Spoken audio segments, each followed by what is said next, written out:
The untouchable True School Sports Empire proudly presents something the boxing game's been missing. Hey, what's going on? It's your boy BT, and I came here to talk some boxing with the thousands of True School Sports subscribers. Now, shout out to all my Aussie brethren out there that joined the live fight reaction for this fight right here between Dennis Hogan and Tszyu. It was a really fun fight to watch, and I left this fight very impressed with Tszyu. So, let's talk about Tszyu. You know, one of Australia's favorite sons. You know, the son of former champion Tszyu. Let's talk about him because he fought a guy in Dennis Hogan, who, if you're up on your boxing and you know about Dennis Hogan, you know he burst onto the scene in most people's minds when he fought Jaime Munguia, as Munguia was a young fighter, and Hogan was an unknown fighter to most at the time. You know, 154 is his best weight. You know, and he put on a good fight against Munguia. A lot of people, myself included, and many others, thought he won that fight. Didn't get the decision. Then he fought Jermall Charlo, moved up to 160 at a weight class that wasn't the most advantageous for him, and got knocked out in 7 rounds. In this fight, he got knocked out in 5 rounds. But what was so impressive about this fight from Tszyu was the fact that not only did he beat Dennis Hogan, but he looked good against him. And it's not easy to look good against fighters like Dennis Hogan. You know, this is a guy that knows his way around the ring. This is a guy in Dennis Hogan that, you know, moves very well, gives you good feints. Good foot feints, good shoulder feints, just a guy that's a very crafty ring operator because he has to be. He doesn't have that punching power that's going to get your attention. So he has to be skillful in many other ways to compensate for that. And I loved what I saw from Tszyu. You know, he was very methodical in this fight.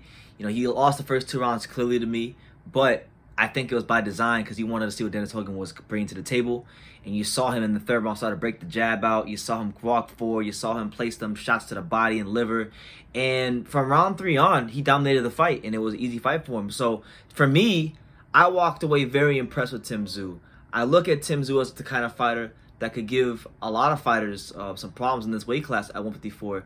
And, you know, I don't want to make any bold proclamations of him beating Jermall Charlo because that's never a smart thing to do, as I've learned a couple times here on True School Sports. But he's someone that I think has a chance to be fighting near the very top of this weight class very, very soon. You know, right now as we speak, he's ranked number 1 in the WBO, which is held by Brian Castano. That title is held by Brian Castano. So maybe he fights the winner of the Charlo Castano undisputed fight if it does happen.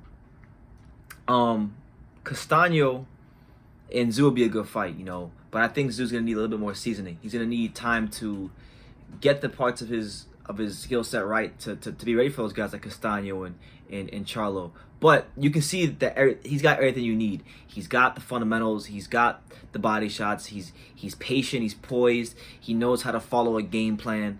It's just about now he has to get the extra bit of seasoning in the ring. So as far as what's next for Tszyu, like what are some of his potential options? I think there's a couple of good options for him. We just go down the rankings, you know, a couple of mouth-watering fights.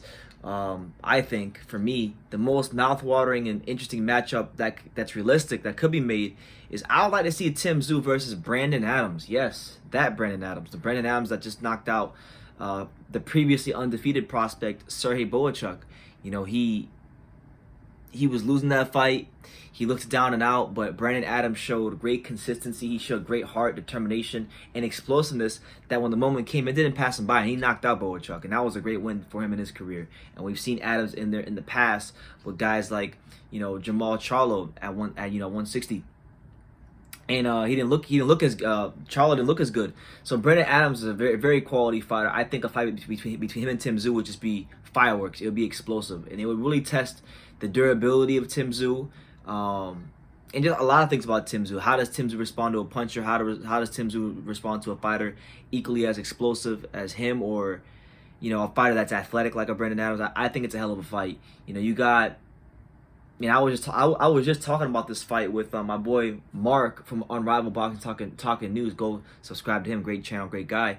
Sergio Garcia from Spain. I mean, this would be a dangerous fight for Tszyu if he took it. You know, right now Sergio Garcia is ranked number 9, Brandon Adams is 10. But Sergio Garcia versus Tszyu would be a very dangerous fight for Tszyu because Garcia really, really knows his way around that ring. He knows how to move. He knows how to, you know, slip, move.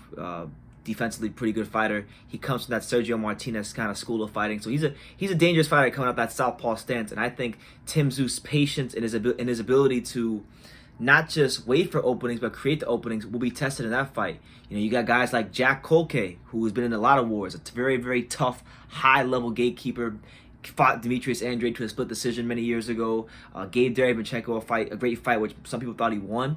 You know, you got him, you got Patrick Tszyu, former champion. There's options for Tim Tszyu, but the point remains and the point stands. Tim Tszyu is here, and Tim Tszyu is going to be a factor at 154 to be reckoned with. And I think Tim Tszyu will be someone that, you know, we could look at as one of the better offensive fighters in this weight class. He's a fantastic offensive fighter. The way he comes forward, the way he stabs you to that body, you know, he seems to have all the right ingredients and tools that you need for a fighter. But I think it's for now. Now he's at that stage of his career where we know he's good, we know he's credible, we know he's solid. But now, you know, just how solid is he? How good is he? How high on the world level is he? You know, and the only way to find that out is to step him up with one of those names that I mentioned. Even a guy like Takashi Inoue, who also gave Munguia a tough fight, could be a potential opponent for him. You know, he's ranked number 8 in the WBO. So, you know, a lot of good matches for him. I think for me, the best one, the one that I like the most, is Brandon Adams. Brandon Adams is the most interesting fight in that weight class for Tim Tszyu next, because of the explosiveness, because of the momentum he be coming into that fight with. And I think, you know, Tim Tszyu's at a stage of his career where, you know, he's fought Jeff Horn, who has been through the wars. He fought Dennis Hogan, who, you know, stylistically was a good fight for Tim. But this is a fight where stylistically, not everything's in Tim's favor. Well, stylistically, some things are there for him to worry about. And at some point in time, you know, if Tim Tszyu wants to get to the top of this weight class, he's gonna have to start fighting these American fighters. And what better way to start by doing that, by fighting Brandon Adams? Because if you look at all the guys in this weight class that he could potentially be fighting in the future, you know, you got Jamel Charlo, who's looking at becoming undisputed. He's the best fighter in this weight class at the moment. You got Julian Williams. You got Tony Harrison. He's gonna have to start getting some rounds in with fighters who have more of an American style, because at some point in time he will run into an American style, and he's gonna need to know how to cope with that and deal with it on the night. But that's my little prognostication on Tim Tszyu and where he's at in his career. You guys let me know what you think in the comments down below. What do you think about Tim Tszyu in his last performance against Dennis Hogan?